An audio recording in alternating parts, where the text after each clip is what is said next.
So hi friends, Laila ఈ movie ఎలా ఉంది ప్లస్ అండ్ మైనస్ తో క్లియర్ గా ఈ వీడియోలో తెలుసుకోబోతున్నాం. అంతకంటే ముందు మన ఛానల్ కి ఎవరైనా ఫస్ట్ టైం వచ్చి please like and share and subscribe చేసి పెట్టుకోండి. మనం 500 సబ్స్క్రైబ్ చాలా అంటే చాలా దగ్గరలో ఉన్నాం. సబ్స్క్రైబ్ చేసుకుంటారు కదా, వీడియోకి వెళ్ళిపోదామా? ఫస్ట్ ఆఫ్ ఆల్ ఈ సినిమా గురించి మాట్లాడుకోవాలంటే ఈ సినిమా గురించి చెప్పుకోవడానికి ఏమీ లేవు. ఒక్క లేడీ గెటప్ తప్ప నాకు ఏ మాత్రం ఏమీ నచ్చలే ఈ మూవీలో. అది కూడా లేడీ గెటప్ వేసినప్పుడు ఫన్ జనరేట్ అవుతుంది. కొంతవరకు ఫన్ మాత్రమే నాకు నచ్చింది. మిగతా ఓవరాల్ సినిమా నాకు ఏ మాత్రం నచ్చలే. ఒక సిచ్యువేషన్ లో ఈ సినిమా కాంట్రవర్సీ ఎలా హిట్ కొడదాం అనుకుందా అనిపించింది. సో ఇవన్నీ పక్కన పెట్టచ్చు. బేసిక్ స్టోరీ విషయానికి వచ్చినట్టు అయితే హీరో సోను అనే వ్యక్తి బ్యూటీ ఫారెన్ అయితే నడుపుతూ ఉంటాడు. ఆ ఊర్లో సోను బ్యూటీ ఫారెన్ అంటే ఫేమస్ అని చెప్పుకోవాలి. సోనుతో మేకప్ వేసుకోవడానికి అమ్మాయిలు చాలా అంటే చాలా ఇష్టపడుతూ ఉంటారు. అలా సాగుతున్న తన జీవితంలోకి జెర్నీ అనే అమ్మాయి అయితే వస్తుంది. ఆమెను చూసిన వెంటనే ఆమెతో ప్రేమలో అయితే పడతాడు మన హీరో. అయితే ఆ తర్వాత ఏం జరిగింది?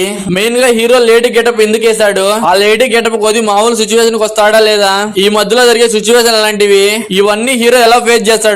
చివరికి లేడీ గెటప్ నుంచి బయటపడతారా లేదా? ఇవన్నీ మనం మూవీ చూసి తెలుసుకోవాల్సి ఉంటుంది. మూవీ ప్లస్ పాయింట్స్ మెయిన్ గా చెప్పుకోవాలంటే విశ్వక్సేన్ లేడీ గెటప్ చాలా బాగా వర్కౌట్ అయిన ఫీలింగ్ అయితే వచ్చింది. అలాగే ఆ గెటప్ లో కామెడీ సీన్స్ కూడా చాలా బాగా వర్కౌట్ అయిన ఫీలింగ్ అయితే వచ్చింది నాకైతే. లవ్ అండ్ ఎంటర్టైన్మెంట్ కూడా కొంత వరకు అయితే వర్కౌట్ అయింది. హీరో విశ్వక్సేన్ తన లేడీ గెటప్ అలాగే తన బాడీ లాంగ్వేజ్ అయితే చాలా బాగా మెయింటైన్ చేసిన ఫీలింగ్ అయితే వచ్చింది. లేడీ గెటప్ వేసినప్పుడు తను చాలా అంటే చాలా కష్టపడ్డాడని ఒక వీడియో అయితే చూసాను నేను. అవన్నీ తట్టుకొని అయితే ఈ మూవీ చేయడం జరిగింది. దానికి మాత్రం 100% అది ఇచ్చాడనిపించింది. ఈ మూవీలో నటించిన సైడ్ యాక్టర్స్ వాళ్ళకి ఇచ్చింటే వాళ్ళు పర్ఫెక్ట్ గా చేశారనిపించింది. అక్కడక్కడ కొన్ని మిస్టేక్ ఉన్నప్పటికీ బాగా చేసిన ఫీలింగ్ అయితే వచ్చింది. ఈ మూవీలో హీరోయిన్ గా నటించిన ఆమె అయితే బాగా చేసిన ఫీలింగ్ అయితే వచ్చింది. అలాగే తనతో ఉన్న లవ్ సీన్స్ కూడా చాలా బాగా వర్కౌట్ అయిన ఫీలింగ్ అయితే వచ్చింది. మెయిన్ గా ఈ సినిమాలో తన గ్లామర్ అయితే చాలా బాగా చూపించారు. ఈ మూవీలో పృథ్వీరాజ్ గారికి కొంత కామెడీ ఉన్నప్పటికీ అది కొంత మాత్రమే పనిచేసింది అనిపించింది. ఇంకా బ్యాక్గ్రౌండ్ మ్యూజిక్ సాంగ్స్ అంటే నాకు ఏ మాత్రం నచ్చల. మెయిన్ గా బ్యాక్గ్రౌండ్ మ్యూజిక్ అస్సలు నచ్చల నాకు. ఇంకా సాంగ్స్ ఎలా ఉన్నాయో మీ అందరికి తెలుసు. ఆ కోయకో అనేది మాత్రం కొంతవరకు బాగున్న ఫీలింగ్ అయితే వచ్చింది.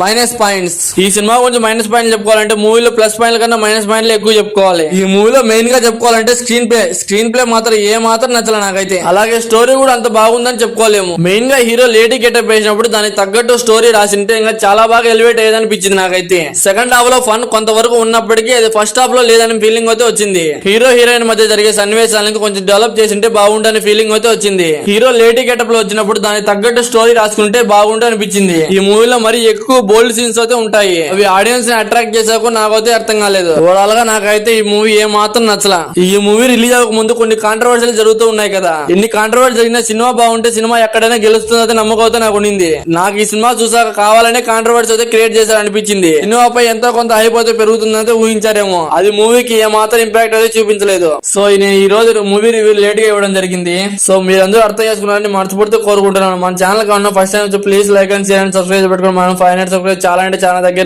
సబ్స్క్రైబ్ చేసుకుంటారు కదా. బాయ్.